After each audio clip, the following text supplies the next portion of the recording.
Hello again.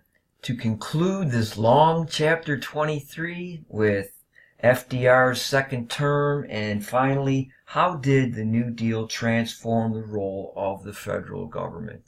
On June 27, 1936, FDR accepted the Democratic nomination, and Republicans chose Governor Alfred M. Landon of Kansas, who was a progressive Republican who had endorsed many New Deal programs. The Republicans hoped that followers of Long, Coughlin, Townsend, and other Roosevelt critics would combine to draw enough Democratic votes away from Roosevelt to throw the election to them.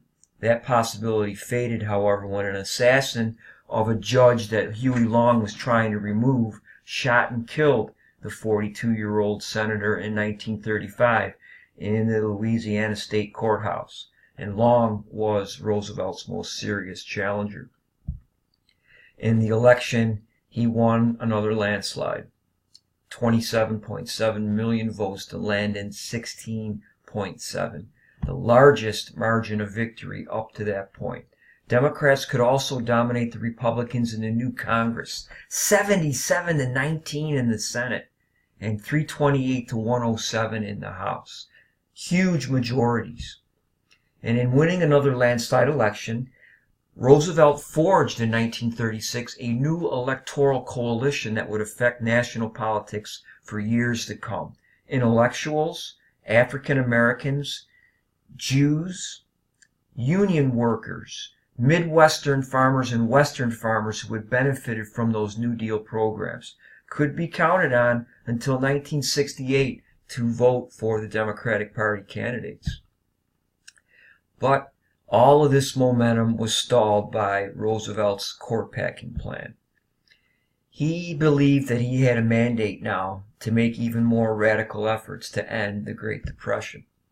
The 3-1 Democratic majorities in Congress ensured he could pass new legislation, yet a major roadblock stood in the way, as we saw in a previous video, the conservative Supreme Court.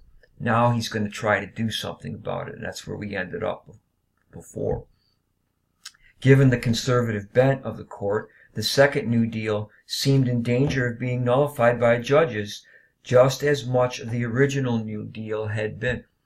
And for that reason, he hatched a plan to change the court's conservative stance by increasing its members. Congress, not the Constitution, determines the size of the Supreme Court, which over the years had numbered between 6 and 10 justices.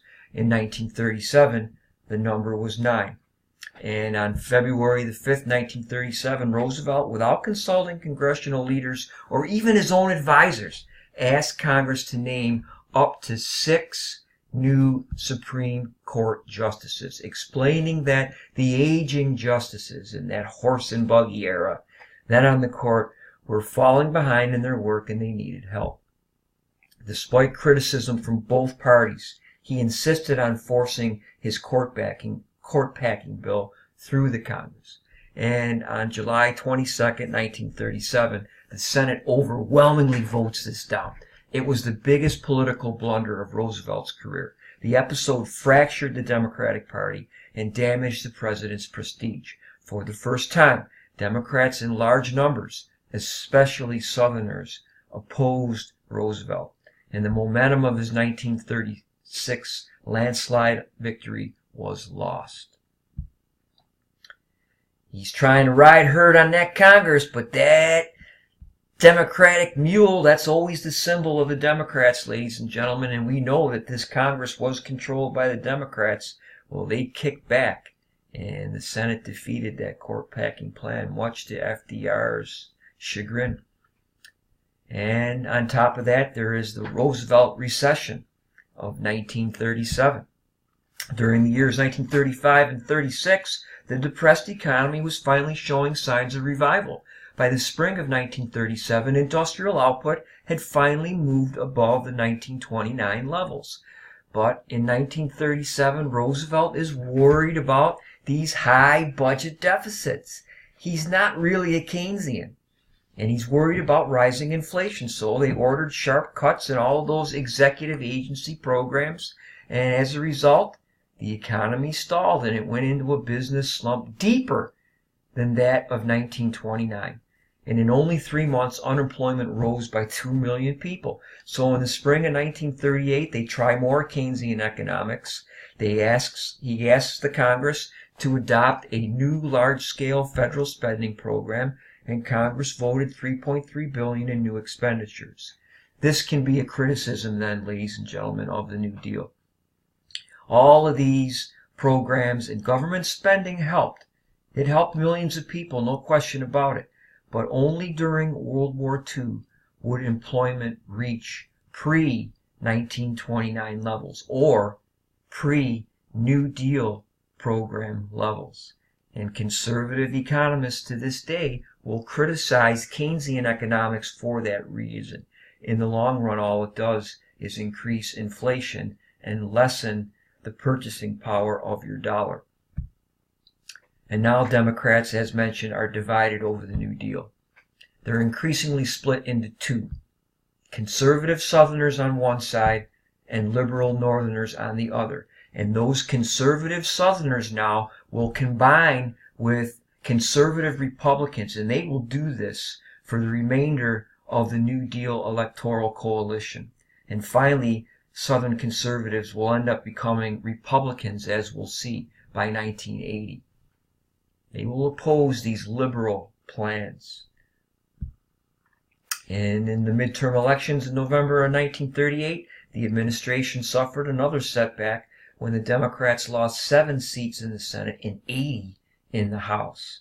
They still got a huge advantage in the Senate. We can describe the New Deal as a halfway revolution.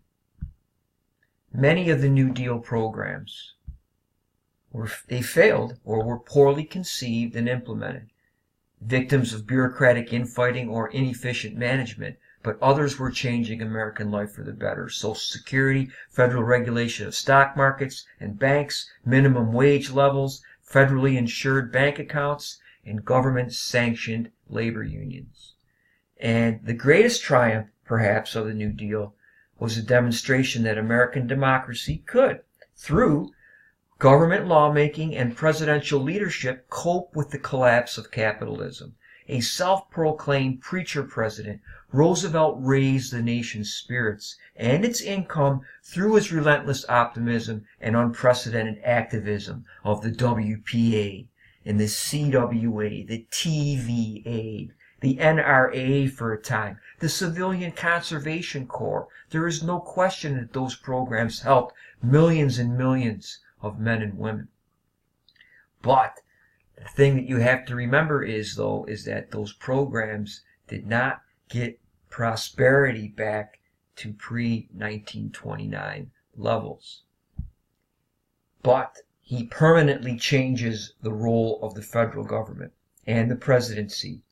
During the 1930s, for the first time in peacetime, the federal government had assumed responsibility for planning and managing the economy and intervening to ensure social stability. Since the 1930s, the American public has come to expect the government to do something if times are bad. And as a result, we have had executive-dominated government ever since. And by the end of the 1930s, the power and scope of the national government was vastly larger than 1932. Basically, the New Deal lays the foundation for the social welfare system that is in place today. And that ends, ta-da, chapter 23, finally.